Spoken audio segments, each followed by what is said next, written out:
Se eu perguntar para você, você conhece uma pessoa que seja bipolar? Você muito provavelmente vai responder, não, eu não conheço uma, eu conheço várias pessoas. Isso porque a bipolaridade tem sido banalizada. Adolescente, por exemplo, que tem uma alteração hormonal muito severa nesse período da vida, tem uma variação de humor também muito grande, mas é rotulado como bipolar, assim como a mulher no período da TPM. Eu sou Márcia Cristina, eu sou psicanalista e hoje eu vou falar sobre o transtorno bipolar.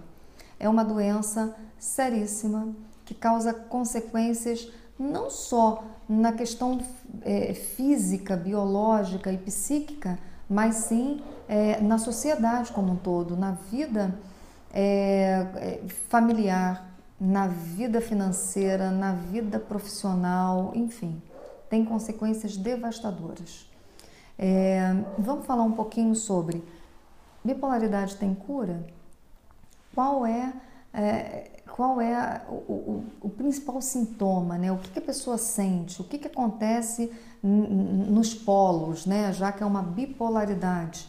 Então a gente vai conversar um pouquinho sobre isso, talvez traga esclarecimentos aí importantes para você, tá? Bom, a bipolaridade ela era chamada há alguns anos atrás de psicose maníaco-depressiva. E a mania e a depressão, ela traduz muito bem o que acontece na bipolaridade. Então, quando a pessoa está em depressão, ela tem baixa autoestima, isolamento, tristeza, pensamentos suicidas, enfim, aqueles sintomas todos que a gente já falou sobre a depressão. E quando ela está na mania, mania, essa palavra vem do grego, que chama loucura, né? Quer dizer loucura. Não que a pessoa fique louca, mas ela tem atitudes incoerentes, impensadas, insensatas, muitas vezes.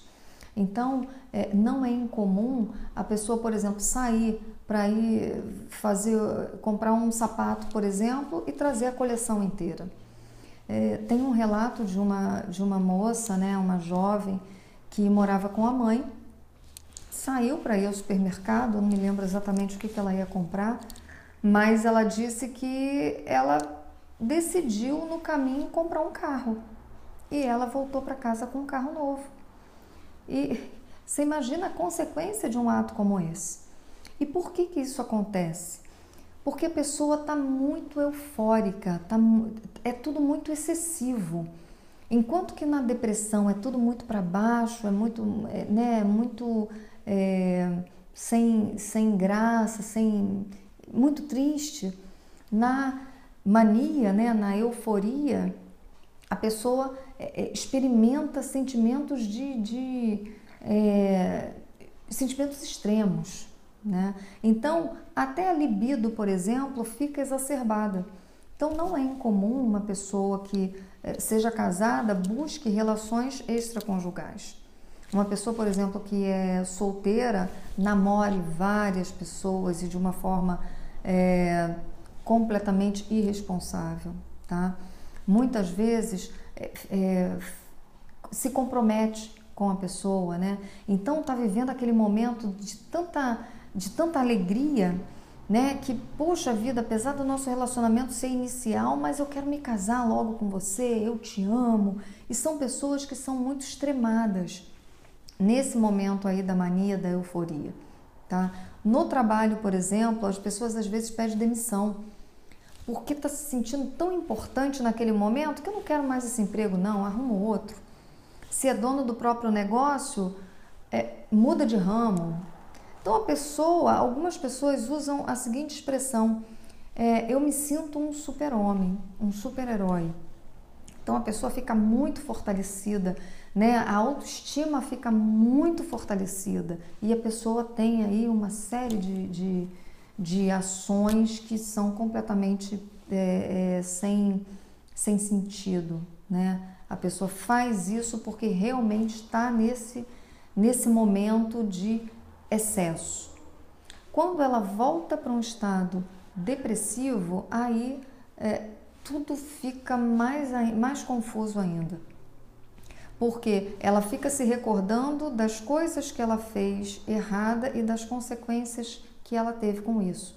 Então, por exemplo, se ela teve um relacionamento extraconjugal e o casamento acabou, ela fica muito culpada, ela se arrepende muito, mas não tem mais como voltar atrás muitas vezes, né?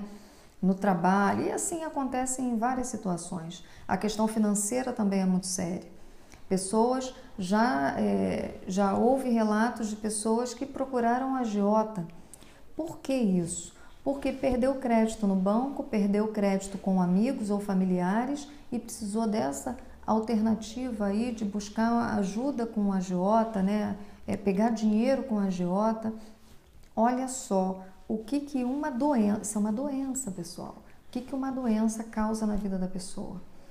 Se a pessoa tem vários casamentos, por exemplo, como relatou a Cássia Kiss, existem várias celebridades aí com bipolaridade, né? E a Cássia Kiss, ela deu uma entrevista falando que ela já estava no 4º relacionamento, no 4º casamento. E ela só buscou ajuda porque o 4º marido falou o seguinte, ó, você vai ter que buscar o 5º marido, porque eu não vou ficar com você. E aí ela entendeu que realmente ela precisava de ajuda.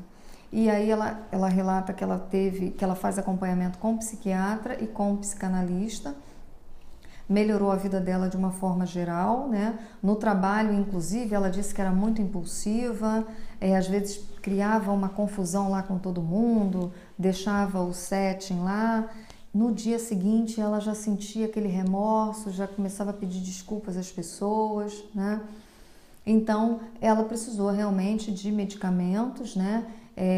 E isso é muito particular, tá, pessoal? Não dá para ficar tomando remédios por conta própria, até porque uma dose errada ou um remédio errado pode causar uma crise muito violenta, tá?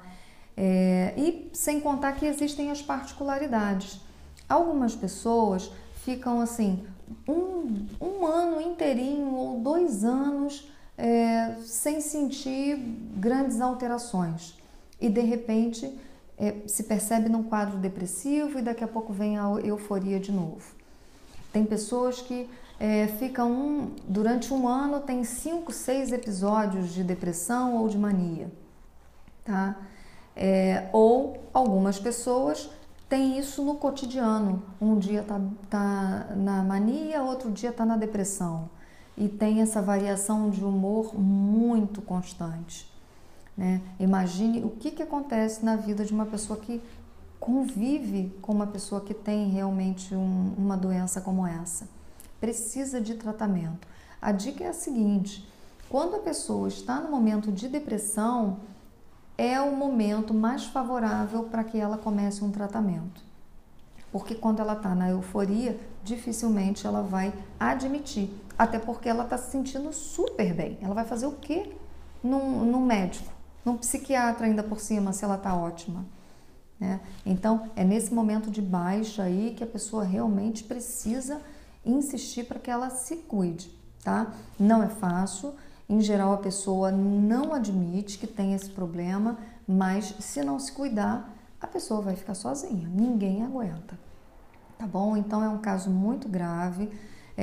Os casos em que as pessoas vão se casando várias vezes, muitas vezes vão deixando aí filhos, né? Filho com um, filho com outra, e aí a pessoa causa um dano terrível na família, né? Na vida das crianças também, tá? Então, era isso que eu queria falar para vocês. O transtorno bipolar, ele não tem cura, é uma doença crônica, precisa de tratamento constante, precisa ir ao psiquiatra com muita frequência, tá? Não é, eu faço uma consulta, já recebi o diagnóstico e vou ficar toda a vida tomando esse medicamento. Não. Precisa voltar, precisa acompanhar, informar o que está acontecendo. O acompanhamento terapêutico é necessário, ajuda demais a pessoa que tem o transtorno bipolar, tá? E não pode deixar de buscar ajuda, pessoal, tá bom? Bom, era isso que eu queria informar hoje. Se você tem alguma dúvida, coloca aí a sua dúvida, eu vou responder com o maior prazer, tá bom?